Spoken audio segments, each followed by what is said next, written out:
Prabowo itu replika politiknya, style politiknya hanya sebatas capres. Jadi kalau misalnya disurvei dipasangkan sebagai cawapres, nggak nendang Prabowo Subianto. Orang nggak mau pilih Prabowo itu sebagai cawapres. Jadi wajar kalau kemudian Gerindra dan Bung Noel ini maunya Prabowo itu capres. Ganjar Pranowo replikanya dua, capres oke, cawapres pun juga oke. Jadi ini sebenarnya pertengkaran dalam satu kolam koalisi, namanya koalisinya Jokowi, all president's men. Mereka adalah replika politiknya Jokowi. Saya kira tidak persoalan, kan tinggal bicara dari hati. Yang rumit itu kalau Prabowo kemudian bicara tentang calon wakilnya adalah Anies Baswedan. Disitulah gempa bumi politik itu dimulai.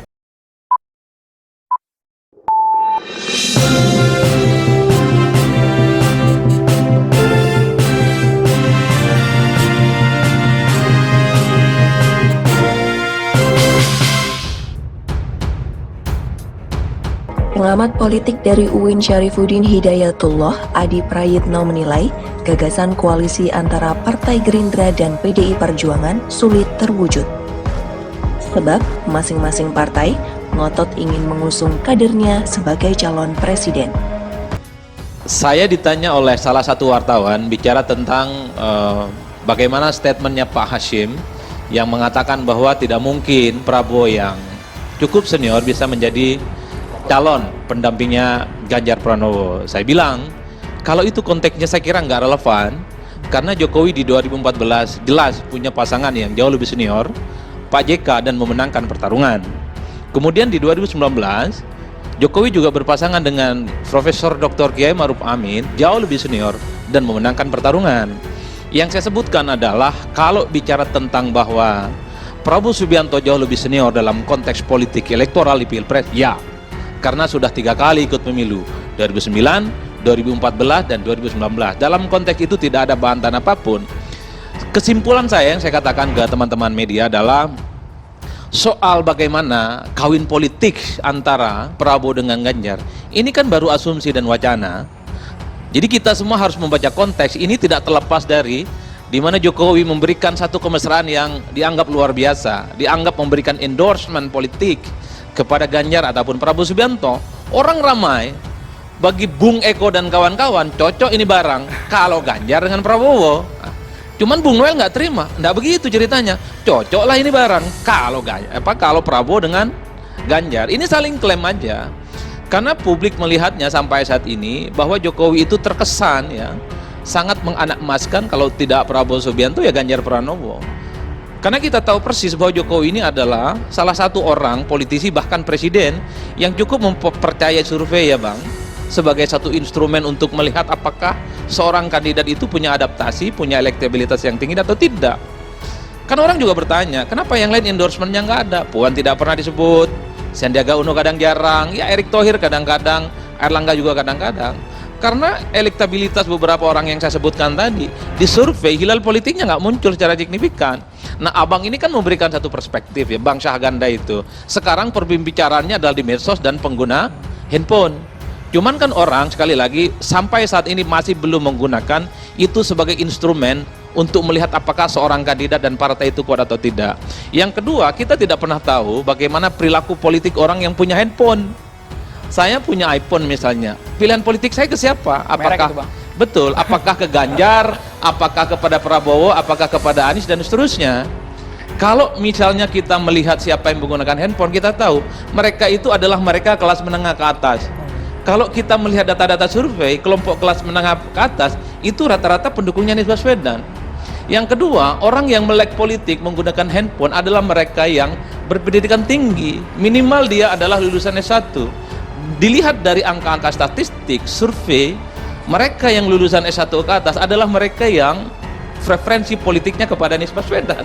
Jadi kalau kemudian di tracking pengguna handphone dan internet, misalnya Google tracking itu paling tinggi Anies rasional, karena memang automatically secara ekonomi, secara pendidikan, secara pendapatan, kelas menengah ke atas preferensi politiknya adalah mereka yang kepada Anies Baswedan. Nah itu pertama. Yang kedua, pemilih-pemilih Prabowo, pemilih-pemilih Ganjar adalah mereka yang ke bawah, menengah ke bawah secara ekonomi dan secara pendidikan. Dan jumlahnya kalau kita mengacu pada data BBS ini yang mayoritas Pak. Jadi jumlah pemilih yang kemudian kita adaptasi sebagai orang yang kelas menengah ke bawah, baik secara ekonomi dan pendidikan, adalah mereka yang mayoritas di Indonesia. Lihatlah data BPS, kurang lebih sekitar 60%. Jadi kalau kita ringkus secara sederhana, pemilih kita yang kita klasifikasi berdasarkan bahwa tingkat pendidikan dan tingkat pendapatan itu sekitar cuma 32% preferensi politiknya. Mas Andrew, the end of the day-nya, kalau bicara tentang siapa yang kemudian sangat layak berdampingan, ini apakah capresnya Prabowo, apakah kemudian Ganjar Pranowo, saya kira itu urusan elit sebenarnya. Baik. Kalau kemudian Jokowi bertemu, ada Mega bertemu, dan Prabowo Subianto bertemu, bicara hati dari ke hati, saya kira pertengkaran Eko dan ini selesai. Jadi ini melampaui batas-batas soal elektabilitas. Ini bicara tentang batas-batas melampaui bagaimana tentang survei-survei yang disebutkan oleh publik. Tapi memang rasa-rasanya kalau menyandingkan dua-duanya saat ini agak rumit, Pak. Pertama, ini kan pemilu lanjut atau tidak kan masih gambling. Bang Syahganda itu sebenarnya ingin menyatakan, kayaknya membayangkan pemilu 2024 itu masih rumit, rada-rada gelap gulita. Sepertinya Bang Syahganda juga menghibur diri itu, bahwa tanggal 14 Februari itu akan ada pemilu, Pak.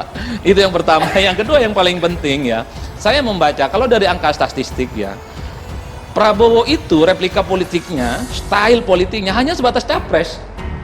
Jadi kalau misalnya disurvei dipasangkan sebagai cawapres, nggak dendang Prabowo Subianto. Orang nggak mau pilih Prabowo sebagai cawapres. Jadi wajar kalau kemudian Gerindra dan Bung Noel ini maunya Prabowo itu capres. Ganjar Pranowo replikanya dua, capres oke, cawapres pun juga oke. Jadi ini sebenarnya pertengkaran dalam satu kolam koalisi, namanya koalisinya Jokowi, all president's men. Mereka adalah replika politiknya Jokowi. Saya kira tidak persoalan. Kan tinggal bicara dari ke hati. Yang rumit itu kalau Prabowo kemudian bicara tentang calon wakilnya adalah Anies Baswedan. Disitulah gempa bumi politik itu dimulai, Pak.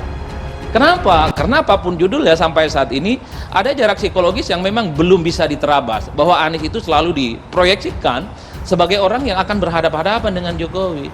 Orang melihat Anies itu sejak 2017, bukan karena hari ini dan bukan karena dideklarasikan oleh Nasdem dan didukung oleh poros perubahan. Anies jelas sejak 2017 dia selalu menunjukkan sikap politik yang totally different, secara diametral dengan Jokowi. Preferensi politik itulah yang kemudian saya lihat dari jauh, bahwa sampai kiamat sekalipun kubu Jokowi, termasuk Jokowi, semua yang ada di KIB, Gerindra dan PKB, termasuk PDIP, haram hukumnya, kelihatannya begitu, Bang, berkoalisi dengan Anies Baswedan. Ini rumit betul, Bang. Oke. Nah, sebenarnya Nasdem itu satu hal, terlepas ada kepentingan politik, misalnya bahwa Nasdem ingin menaikkan insentif politik elektoral mereka di 2024. Satu hal, Nasdem ini sebenarnya cukup bagus. Bagaimana mencoba untuk melakukan rekonsiliasi politik sebenarnya. Anies yang selama ini dihadap-hadapkan dengan Jokowi, coba untuk ditarik ke tengah. Bahwa Anies itu tidak seperti yang dibayangkan orang. Ingat loh, Anies itu adalah orang yang pernah jadi jubirnya Jokowi. Orang yang pernah menjadi menterinya Jokowi. Apa salahnya kalau di 2024 ya ada jalan tengah yang mempertemukan mereka, siapapun yang diusung oleh Jokowi. Ini menarik barang disimulasikan dalam capres ataupun masih cawapres. masuk nggak tuh, Bang? Itu barang masih masuk. Nah, cuman kan problemnya proposal Nasdem dulu yang kita tahu ingin menduetkan antara Ganjar Pranowo dengan Anies kan ditolak secara mentah-mentah. PDIP marah dengan alasan apapun. Semua kubu pemerintah juga marah, dan Ganjar secara eksplisit mengatakan saya tetap merah dan tidak mau. Saya tetap PDIP dan seterusnya. Tapi ketika Ganjar diusung oleh PAN ataupun P3 di berbagai tempat untuk maju, nggak menolak, Pak. Karena disanding-sandingkan dengan Erik, disanding-sandingkan dengan Prabowo, disanding-sandingkan misalnya dengan Sandiaga Uno, nggak ada soal. Tapi ketika Ganjar coba untuk dikawinkan dan disanding-sandingkan dengan Anies Baswedan, langsung deny, ditolak. Suasana hatinya berontak dan tak nyaman. Maka ketika Bung Eko ditanya, apakah sangat mungkin Ganjar dengan Anies? Kemudian Bung Noel juga bicara tentang apakah mungkin Prabowo dengan Anies. Mereka bicaranya retoris betul, Bang. Padahal Bung Noel sama Eko bicara itu faktual. Jadi ngomongnya tidak to the point, iya ataupun tidak. Kan begitu ceritanya. Jadi kalau mau jujur sebenarnya Nasdem ini sedang melakukan satu ikhtiar politik supaya ada rekonsiliasi di 2024. Tak ada lagi faksi-faksi politik yang mengkristal efek residu demokrasi 2017 dan efek residu pemilu 2019. Cuman sampai saat ini proposal yang ditawarkan itu tidak mendapatkan sambutan yang hangat karena ada sejumlah partai, sebut saja misalnya PDIP, minyak-minyak, air-air. Haram hukumnya bagi PDIP berkoalisi dengan partai yang jelas-jelas mendukung Anies Baswedan dan jelas-jelas memiliki mazhab dan iman politik yang berbeda. Makanya saya katakan akan menjadi gempa bumi politik kalau Gerindra dan Prabowo menyatakan siap Baik, Mas berkoalisi Adi. dengan Anies. Oh, saya kira ini mantap betul. Oke. 2024 akan kita melihat bagaimana pesta pora demokrasi yang Nampaknya sesungguhnya